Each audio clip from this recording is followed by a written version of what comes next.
too tall here. Hang on a second. Always the gentleman. Thank you. Okay, thank you. Bonjour tout le monde. Hier soir, il y avait des drones russes qui ont violé l'espace aérien de la Pologne et de l'OTAN.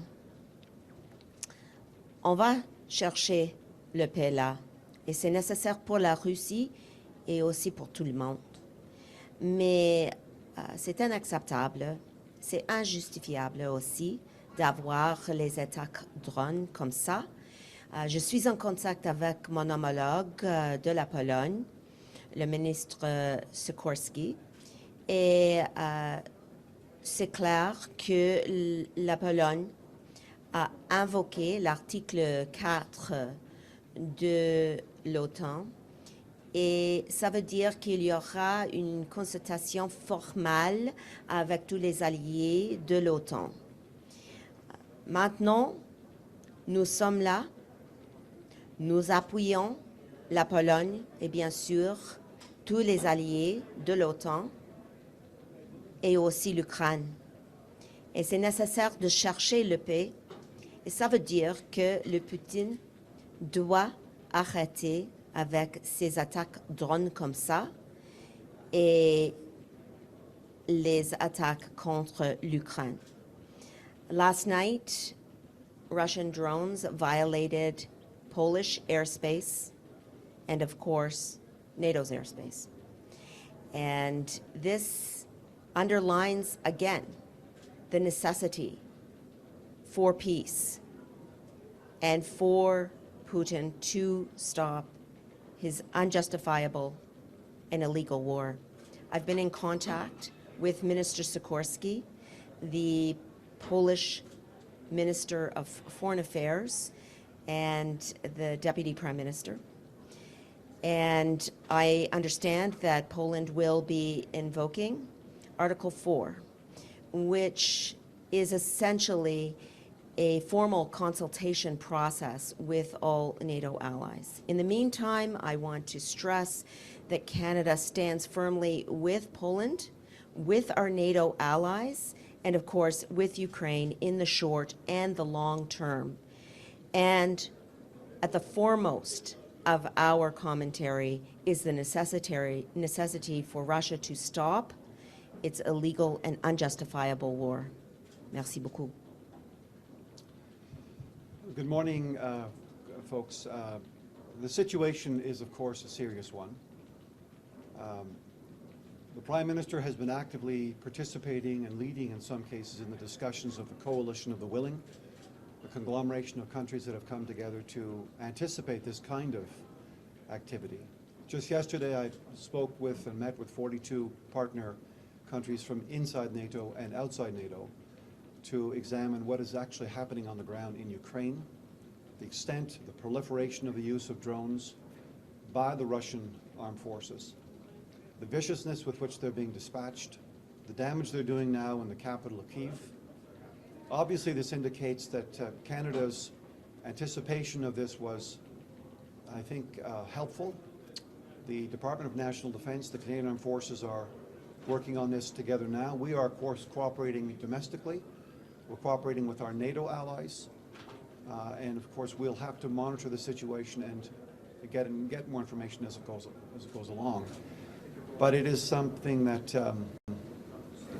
is surprising, but yet not surprising, given the extent to which President Putin has been called out, his unwillingness to have adult conversations about ceasefires, the games he appears to be playing. These are worrisome, but to a large extent also predictable. So what we're doing now, of course, is cooperating. NATO came together, a number of member states of NATO came together to shoot down these drones, and it was clearly NATO in action. And as the Prime Minister said, our commitment to NATO, as the Minister has repeated here, our commitment to NATO, our commitment to Ukraine, and our commitment to our Polish partners remains steadfast and strong. Thank you. Kyle Duggan from the Canadian Press. What exactly is Canada's position? You said we stand with Poland, we stand with Ukraine, but what will you be bringing to the table when these discussions about Article 4, maybe Article 5 take place? What are we pressing for here? What is our strong, clear position? Okay, let's take a step back to recognize that Canada, as a founding member of NATO, is therefore a signatory to the NATO treaty. And what that means, obviously, is that Article 5 applies, which is an attack against one is an attack against all. And Article 4 applies, which is once a country is attacked, that country has the ability to launch a formal consultation period about next steps with all other NATO allies. So Canada's position as a founding member of NATO, as a key ally in the alliance, is to support Poland in the decisions that it makes as a sovereign country. And of course, what we have to remember is sovereignty is the key issue on the table. The Russian drone attacks violated the airspace and therefore the sovereignty of Poland. And Canada stands with Poland and all NATO allies in upholding the NATO treaty and the articles I mentioned, but also international law, which is based on the concept of sovereignty of states and territorial integrity. And let's be clear that Russia, since February 2022, has been violating Ukrainian sovereignty and territorial integrity also. So Canada's position is clear in that respect as well. Meanwhile, if I could add, Canada will continue to play a leading role in the coalition of the willing negotiations.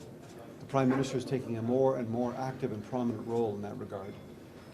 We are, of course, contributing significantly to defense armaments for Ukraine. We were just there 2 weeks ago in Independence Square celebrating Ukraine's Independence Day, which is at both a hopeful and a very sad moment.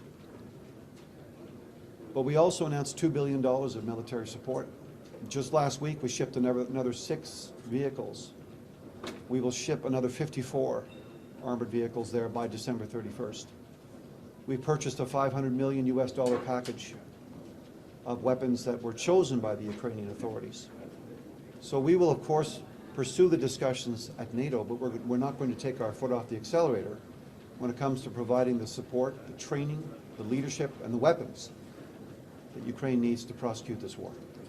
Thank you. And I have a question from one of my colleagues in Ottawa for Minister Anand. Are we going to or considering looking at limiting trade with Israel as Brussels is now considering? So we are ensuring that, first and foremost, we are on a track to recognize Palestine formally. And that is the work that the Prime Minister and I have been doing over the course of the last number of months, and certainly since July 30th, when we made the announcement relating to recognition. At the same time, we are evaluating the relationship with Israel. Of course, the attack yesterday on Qatar was one that was unacceptable. It was a violation of Qatari airspace. There were deaths on the ground at a time when Qatar was trying to facilitate peace. And so there are many moving pieces in the Middle East right now. And at the rock bottom, Canada's position is that we need to work for peace in the Middle East, and we need to address the humanitarian situation in Gaza, and that is why Canada is the third highest bilateral donor of humanitarian aid. And we want to see the food trucks being able to pass through on land so that distribution sites can be a place where people who need food can obtain food. At the same time, we call on Hamas to release all of the hostages and the remains of the hostages, and we call on Hamas to lay down their weapons and to ensure that they play no part in the future governance of Palestine. And my final point that I'll say is that since we made the announcement relating to recognition, I have been heavily engaged with the Palestinian Authority to ensure that they have a roadmap going forward for the items that were listed in the Abbas letter, including demilitarization, including more democracy, elections, including educational and social programs. And that is the work that I've been heavily involved with over the last number of weeks, so that once recognition occurs, the Palestinian Authority has that roadmap in place for the future of Palestine. Thank you. Good morning, Olivia Stefanovich, CBC News. Minister McGuinty, do you think Russia intentionally targeted Poland? That's a question that's being examined now by NATO. Information and intelligence is being gathered from different sources. Cooperation is being had. Canada is participating in those discussions. We're providing whatever information we have. We're receiving what information they have. That's a question that remains to be answered. There are some public pronouncements by Russia. There are some public pronouncements by Belarus authorities. I don't think we can take a lot of what comes from Russia right now at face value. We've seen over and over again the efforts by the President of the United States, the effort by other European nations, by Canada to start having a conversation about peace and a ceasefire. These have been circumvented by President Putin. So that's obviously a factor in the assessment, but we'll have more to say about that as we learn. And were any Canadian resources... Monsieur McGuinty, en français, s'il vous plaît. La question des attaques, des envols des drones par-dessus la Pologne, si c'était délibéré, si c'était randonné, si je peux le dire comme tel, est une question à répondre éventuellement. On travaille avec nos partenaires à l'OTAN, on collabore, on partage le renseignement entre nos pays. C'est à voir, mais si on examine, comme le Premier ministre l'a bel et bien dit plusieurs fois, si on examine le comportement du président Poutine, on voit que c'est une personne qui n'est pas fiable, qui dit une chose et fait une autre. Donc, il faut prendre ça, je pense, en considération quand on poursuit l'examination de cette question. Est-ce qu'on peut se fier sur le président Poutine? J'en doute. Mais il y aura beaucoup plus à dire là-dessus. Les analystes à l'OTAN vont éventuellement répondre à cette question publiquement. And were any Canadian resources deployed in this joint action over Polish airspace? And do you see a future where our resources will be deployed more frequently because of this? Well, the Prime Minister and I and a few other colleagues were just in the region, just in Ukraine, in Latvia, in Poland, in Germany. While in Latvia, we extended our Operation Reassurance presence there for 3 years. 2,000 women and men in the armed forces who are in a forward operating location, a Canadian command overseeing 14 countries in a multinational brigade, the most multinational brigades of all in NATO today. So it is important for us to continue to play that role. In terms of specifics, in terms of responding to the drone attack in Poland, that's a field, an area I can't get into. Obviously, Canada continues to cooperate and to provide whatever assistance it can. So you can't confirm whether Canadian resources were used in this specific action to shoot down those Russian drones in Poland? There are a number of countries that were involved in this response. That's something that I would rather wait on now to be able to speak more to in due course. There will be more information forthcoming, but I'm just not in a position to answer that now. We'll do last question, dernière question. Denis Babin, Radio-Canada. Monsieur McGuinty, pour faire un peu de millage sur la question de ma collègue, de quelle manière le Canada pourrait être appelé de façon concrète dans cette situation-là? Parce qu'on a des soldats dans le coin, là.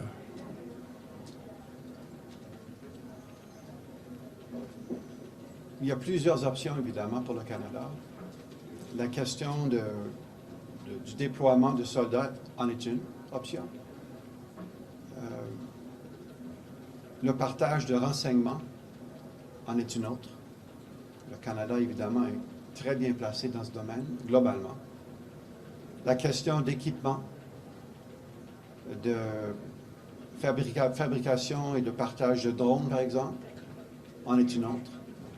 J'ai mentionné au début qu'on a envoyé la semaine passée 6 véhicules.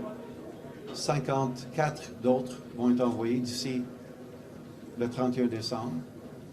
Les armements, on a acheté 500 millions de dollars de US d'équipements militaires qui est en train d'être envoyé présentement dans la région. Donc le Canada participe de plusieurs façons. On collabore, on va prendre aussi note du leadership militaire de l'OTAN qui sont clairement impliqués. Surtout là, en Pologne, surtout à Latvia, par exemple, ce n'est pas la première fois que nous avons pensé à ces choses-là. Nous sommes prêts avec nos alliés, surtout en Pologne, surtout en Lettonie, parce que nous savons qu'il y a des menaces là et on est prêt. Et on va continuer d'être prêt avec nos alliés, surtout la Pologne. Ma deuxième question s'adresse aux deux. Comme vous l'avez mentionné tout à l'heure, Mme Anand, la Pologne a invoqué l'article 4. Oui. Est-ce que vous craignez qu'on se rende à l'article 5? Mais on doit être clair qu'il y a un processus dans l'entente là. Et on doit suivre le processus. Et on doit suivre le processus que la Pologne veut suivre ici. Donc, quand un pays souverain a dit qu'ils veulent utiliser un processus dans l'entente et commencer par l'article 4, nous sommes là avec eux, comme j'ai dit à mon homologue ce matin. Donc, c'est un processus et on doit être systémique avec eux là-dessus. Mais c'est sûr, c'est positif quand on est unis avec nos alliés de l'OTAN. Et ça, c'est le message de la défense collective entre tous les alliés de l'OTAN. C'est une question d'être là chaque fois avec la Pologne, avec la Lettonie et tout le monde là, surtout à cet côté de l'Europe, quand on doit être là à cause de la géographie et les actions russes qui ont violé l'espace aérien hier soir. Mais est-ce que vous craignez qu'on se rende à l'article 5? C'est ça la question. Mais moi-même, c'est une décision, premièrement, pour la Pologne et d'avoir cette conversation avec tous les alliés. On veut avoir une réponse ici, maintenant. Mais la chose la plus importante est de suivre le processus. Et qu'est-ce qui va passer? On va le décider ensemble comme partenaires, comme alliés de l'OTAN. Thank you. I appreciate that. Stephanie Levitz, the Globe and Mail. I wanted to ask you, Minister Anand, to just go back to Israel and Qatar. When you say the government is going to recognize a Palestinian state, what do you mean? What state? What is that? So there are 4 criteria in the Montevideo Convention of the 1930s. And that is at the heart of your question, because one of the criteria relates to geographical boundaries. At the same time, other principles of international law, and in particular the principle of self-determination, is fundamental to the question of recognition. And what we are working with in terms of the Palestinian Authority and the UK and France and Australia is to ensure that the principle of self-determination of the Palestinian people is permitted to exist. And that is at the very heart of our announcement relating to recognition. The people of Israel and the people of Palestinian must be able to live in peace and security side by side. And that is at the heart of the items that we are thinking about right now. However, you began your question mentioning Qatar, but your actual question wasn't about Qatar. So did you want to ask anything I will about follow up, that? and I'd like to follow up on my colleague Kyle's question more explicitly. Is the Canadian government considering any sanctions or trade restrictions on Israel in response? Oh, in response to Qatar. I see. The interaction that I've had as foreign minister right now has been with Qatar in its time of need. So over the last 24 hours, a number of interactions with the Qatari government as well as with the ambassador, their ambassador to Canada. And as I said, our goal is to support the peace process, which was occurring on the ground in Qatar. So we are very surprised and disheartened at the Israeli attack in Qatar yesterday. And as a result of the declining stability in the Middle East, we will continue to evaluate our next steps. Thank you. Thank you.